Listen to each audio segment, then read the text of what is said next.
Shalom, salam sejahtera di dalam nama Tuhan Yesus Kristus. Tetap bersama saya, Pendeta Binsar Sianipar, BBS, dari Gereja Alkitab Allah Esa. Bapak Ibu yang saya kasihi, di dalam nama Tuhan Yesus Kristus, satu-satunya Allah yang benar, ya, yang terdapat di dalam Alkitab, ya. Bagi gereja di luar sana, khususnya para pendeta dan jemaatnya, ya, pendeta Tritunggal dengan juga saksi Yehova, ya, mereka kebingungan dalam menyembah Allah. Mereka tidak mengenal Allah yang mereka sembah. Sebab itu mereka mengagung-agungkan Bapa. Ya. Bapa itu bukan Allah. Seluruh, ya, kitab-kitab suci dalam Alkitab, ya, itu bersaksi tentang Yesus, tidak pernah bersaksi tentang Bapa. Semuanya ada, memang, ya, banyak, ya, Bapa di Alkitab, ya, ada Bapa, ada Bapakku, ada Bapakmu, ya, ada Bapa kami. Dan jangan lupa, ada Bapa Iblis, sang pendusta.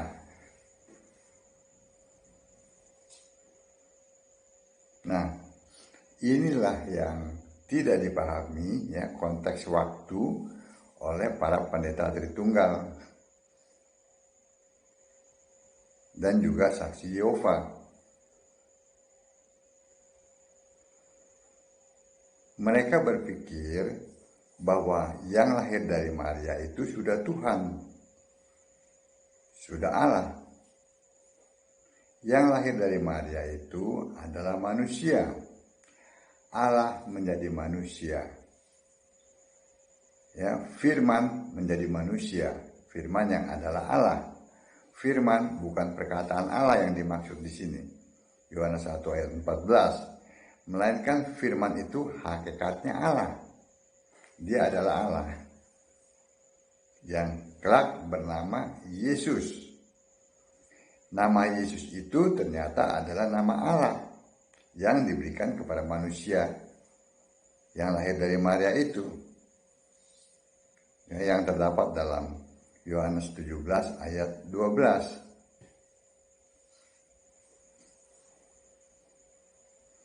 Jika demikian, ya,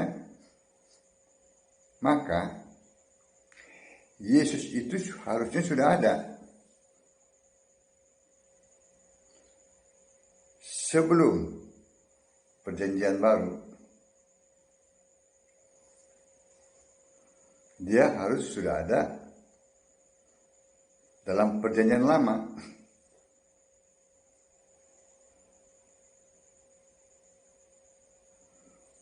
Karena dalam Perjanjian Baru kan dikatakan dia dilahirkan sebagai manusia. Nah, di dalam Perjanjian Lama dia ada sebagai apa? Karena ada ayat-ayat yang mengatakan sebelum Abraham jadi, aku ada. Aku sudah ada. Nah, adanya sebagai apa? Ya jelas sebagai Allah, sebagai firman. Yohanes 1 ayat 1.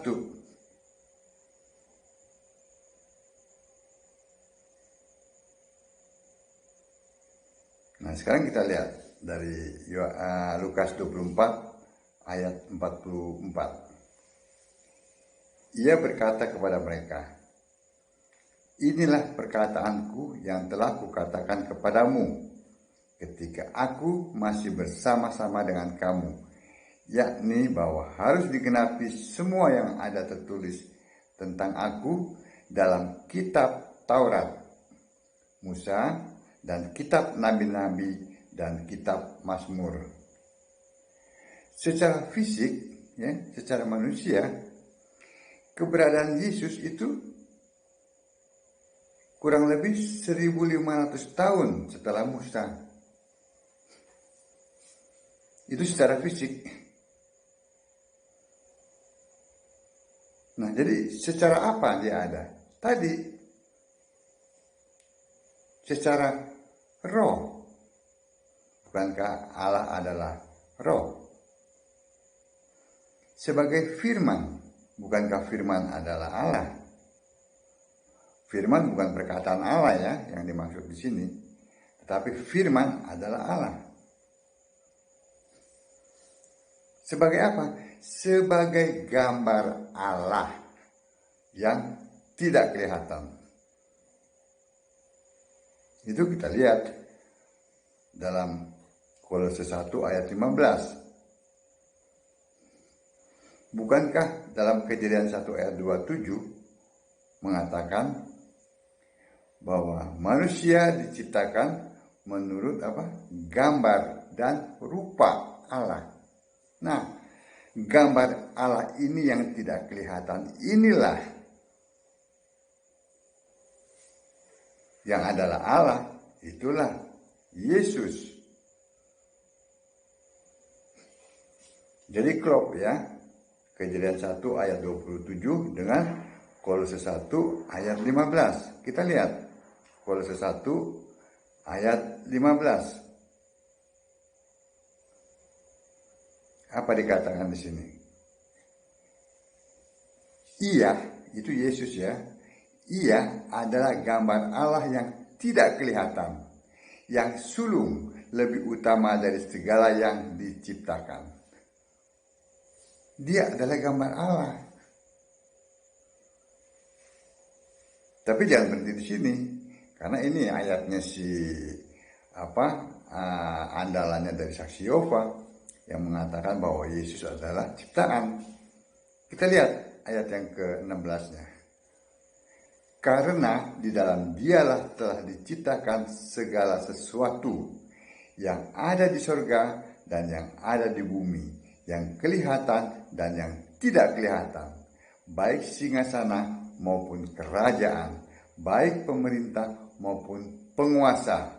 Perhatikan ayat ini ya. Segala sesuatu diciptakan oleh Dia dan untuk Dia. Diciptakan oleh Yesus dan untuk Yesus. Kalau Yesus itu adalah ciptaan, tidak mungkin ciptaan mencipta ciptaan. Ini Saksi Yehova harus dengar nih ya. Bahwa yang mencipta semuanya itu yang ada di surga maupun di bumi itu, yang kelihatan maupun tidak kelihatan, diciptakan oleh Dia, oleh firman yang adalah Allah. Oke, itu poin yang pertama ya, keberadaan Yesus ya dalam Perjanjian Lama. Lalu kita lihat Kejadian 14 ayat 1 sampai 10 mengenai Melkisedek.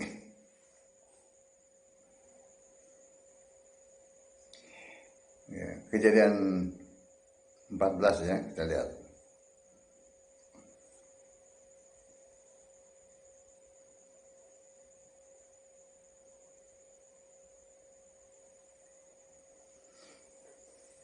Pada zaman Amrafel, Raja Sinear, Ariok, Raja Elasar, Kedalomeor, Raja Elam, dan Tidial, Raja Goyim, terjadilah bahwa raja-raja itu berperang melawan Bera, Raja Sodom, Birsya, Raja Gomora, Sinab, Raja Atma, Shemeber, Raja Jeboim, dan Raja negeri Bela, yakni negeri Joar. Raja-raja yang disebut terakhir itu semuanya bersekutu dan datang ke lembah Sidim, yakni Laut Asin. 12 tahun lamanya mereka takluk kepada Kedalameor. Tetapi pada tahun yang ke-13 mereka memberontak. Dalam tahun yang ke-14 datanglah Kedalameor serta raja-raja yang bersama-sama dengan dia. Lalu mereka mengalahkan orang Refaim di Asiterot, Karnaim, orang Jujim di Ham, yakni Emim di Sewa, Kiriataim, dan orang Hori di pegunungan, mereka yang bernama Seir sampai ke El Paran, tepi padang gurun. Oke, kita baca saja dari ayat-ayat selanjutnya ya.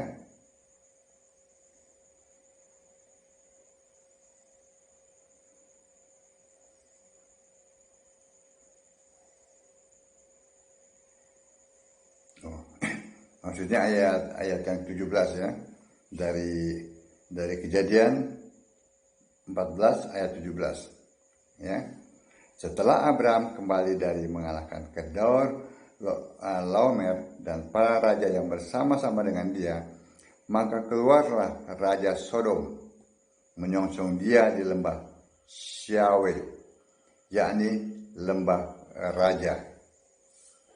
Ayat 18. Melkisedek, Raja Salem, membawa roti dan anggur. Ia seorang imam Allah yang maha tinggi. Lalu ia memberkati Abraham, katanya, diberkatilah kiranya Abraham oleh Allah yang maha tinggi, pencipta langit dan bumi. Dan terpujilah Allah yang maha tinggi yang telah menyerahkan musuhmu ke tanganmu. Lalu Abraham memberikan kepadanya 1/10 dari semuanya.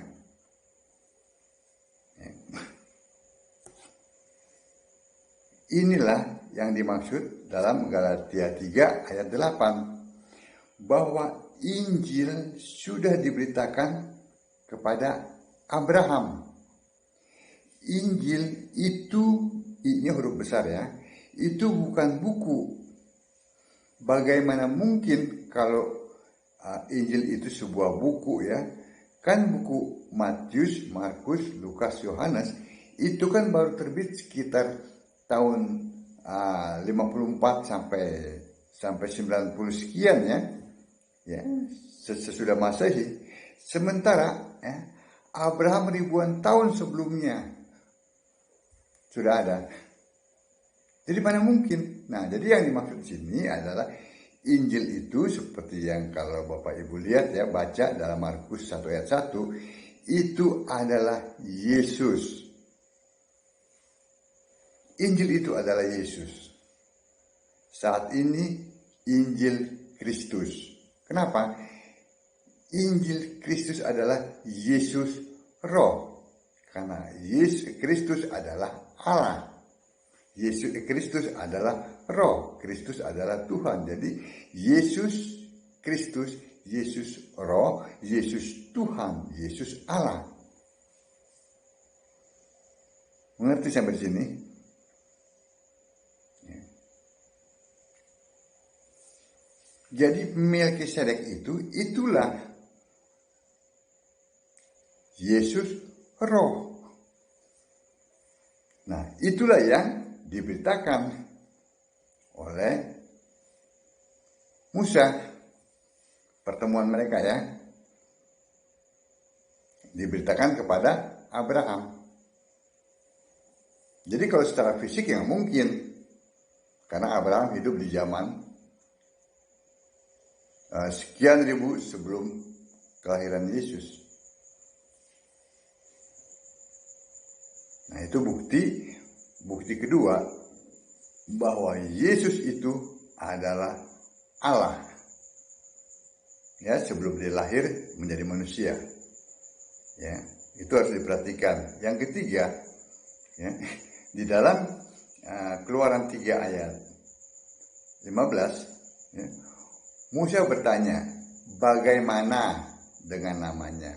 Dia bertanya kepada Tuhan, ya, kepada Yahweh, ya, yang diterjemahkan oleh Lembaga Alkitab Bahasa Indonesia dengan tulisan Tuhan Tuhan, huruf besar semua. Musa tidak bertanya kepada Allah, siapa namamu? Tidak. Tetapi Musa bertanya, bagaimana dengan namanya? Dengan demikian, Musa bertanya, siapa di balik nama itu? Sebab itu Allah katakan ya, Tuhan katakan, aku adalah aku. Maksudnya, aku tidak bergantung dari siapapun juga. Aku ini sendiri. Nah, itu maksudnya. Ya, aku adalah aku. Nah, itulah sesuai dengan Wahyu 1 ayat 8. Alfa Omega. Ya. Allah itu ya, yang awal, ya, sebelum segalanya ada, dia ada. Dan dia mencipta. Ya. Dia yang awal. Dia yang akhir. Yang akhir itu bukan berarti Allah berakhir, bukan. Yang akhir, setelah dunia ini berakhir, ya, dia tetap ada di sorga dan disembah. Nah, itu Allah segala masa, Allah segala abad. Itu yang dimaksud. Ya, aku adalah aku. Dia ada sebagai apa? Tadi itu. Sebagai aku adalah aku, tidak bergantung kepada apapun juga. Nah ini, sekalian saya jelaskan ya. Ini yang yang pemahaman dari ortodok. Ya ini yang benar-benar keliru. Yang mengatakan Allah mempunyai roh. Kenapa?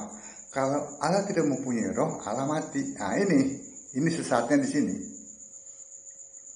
Saya tidak menyesatkan pemahaman itu, tetapi Alkitab yang mengatakan, ya, sesatnya di sini, ya, Allah adalah roh.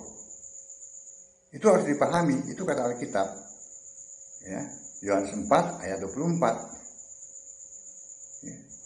Jangan samakan Allah seperti manusia, ya, di mana Allah itu secara tidak langsung, ya, itu dipikirkan sebagai tubuh.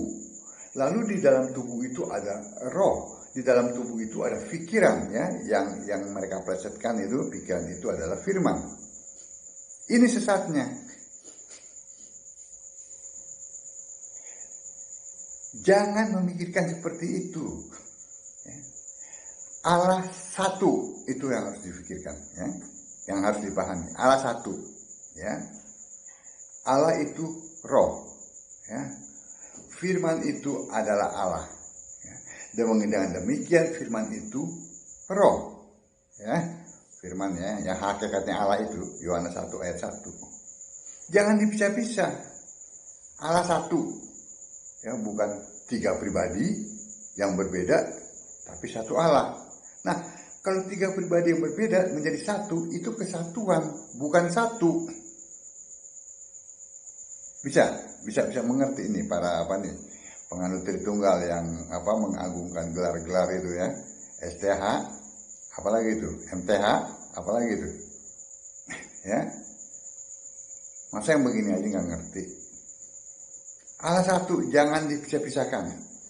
Pada saat firman menjadi manusia, ya, itu dikandung oleh Roh Kudus. Rahimnya itu terbukti. Rohnya Yesus itu adalah Roh Kudus.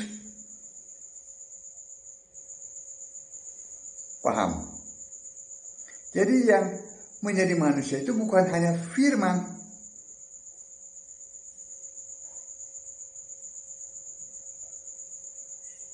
Buktinya pada saat Yesus mau mati, dia berkata apa? Allahku, Allahku, mengapa engkau meninggalkan aku? Nah, Roh Kudus, rohnya Yesus, ya, beda dengan roh kita, ya, kita roh manusia, ya. Roh itu harus meninggalkan tubuh Yesus supaya tubuh itu bisa mati. Kalau tidak, dia akan bisa mati. Mana mungkin Allah bisa mati? Nah, setelah disiksa sekian lama, ya, kesana kemari, ya, dalam waktu yang begitu lama, ya, tetap dia tidak mati. Kenapa? Roh Kudus yang adalah Allah itu ada dalam tubuh itu. Nah, setelah dia menyerahkan nyawanya, ya, itu baru bisa mati. Dia menyerahkan, bukan diambil nyawanya, dia menyerahkan nyawanya untuk menerimanya kembali. Itu Yesus. Waktu bangkit, dia bukan manusia lagi, tetapi dia menjadi Tuhan dan Kristus. Itu harus dipahami ya.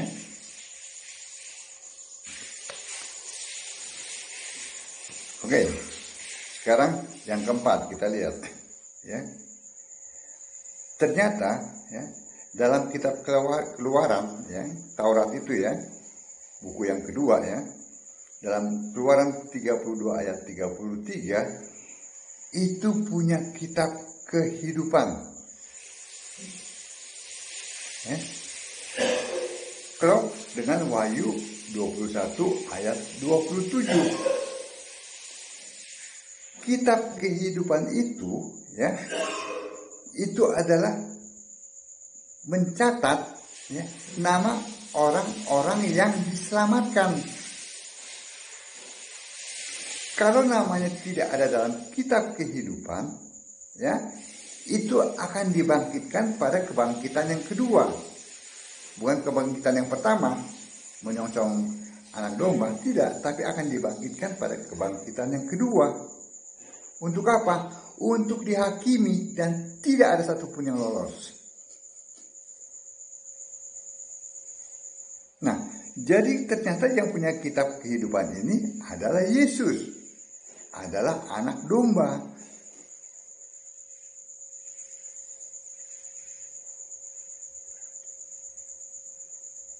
Jadi jelas ya, sebelum Yesus menjadi manusia, ya, dibentuk menjadi manusia ya, dia adalah firman, dia adalah roh, dia adalah Allah. Kenapa dia menjadi manusia? Untuk menebus manusia, ya, untuk menjadi tebusan ya, manusia berdosa. Ya, karena semua manusia sudah berbuat dosa dan kehilangan kemuliaan Allah. Karena Adamlah ya, maka dosa itu masuk ke dalam dunia. Ya, masuknya dosa itu bersama dengan maut. Mengerti? Ya, maut adalah kuasa dosa. Nah, untuk menghancurkan kepala ular, itulah Allah dibentuk menjadi manusia.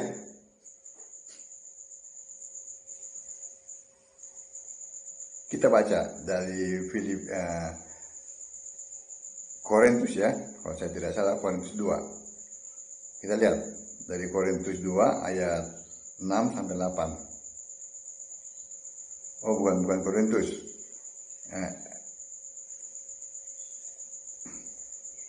Sebentar saya lihat.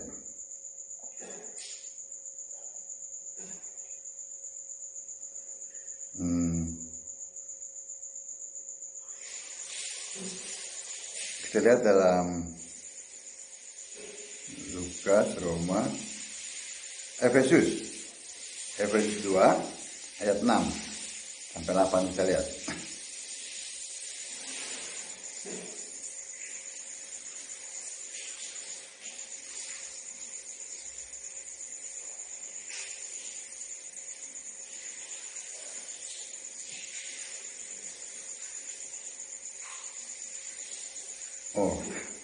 Oh ini Filipi 2 ayat 6 sampai 8. Saya bacakan ya. Yang walaupun dalam rupa Allah kan fisik nih, fisik kita ya. Kalau gambar Allah itu adalah roh, tidak kelihatan. Tadi ya, yang dalam Kolose 1 ayat 15. Tetapi yang ini ya, Filipi 2 ayat 6, yang walaupun dalam rupa Allah tidak menganggap kesetaraan dengan Allah itu sebagai milik yang harus dipertahankan, melainkan telah mengosongkan dirinya sendiri dan mengambil rupa seorang hamba dan menjadi sama dengan manusia. Perhatikan ayat 8-nya. Dan dalam keadaan sebagai manusia ya, bukan sebagai Tuhan ya, bukan sebagai Allah. Dan dalam keadaan sebagai manusia, ia telah merendahkan dirinya dan taat sampai mati. Nah, yang mati manusia kan? Dia taat sampai mati, bahkan sampai mati di kayu salib. Itu ketaatannya, ya. Amin.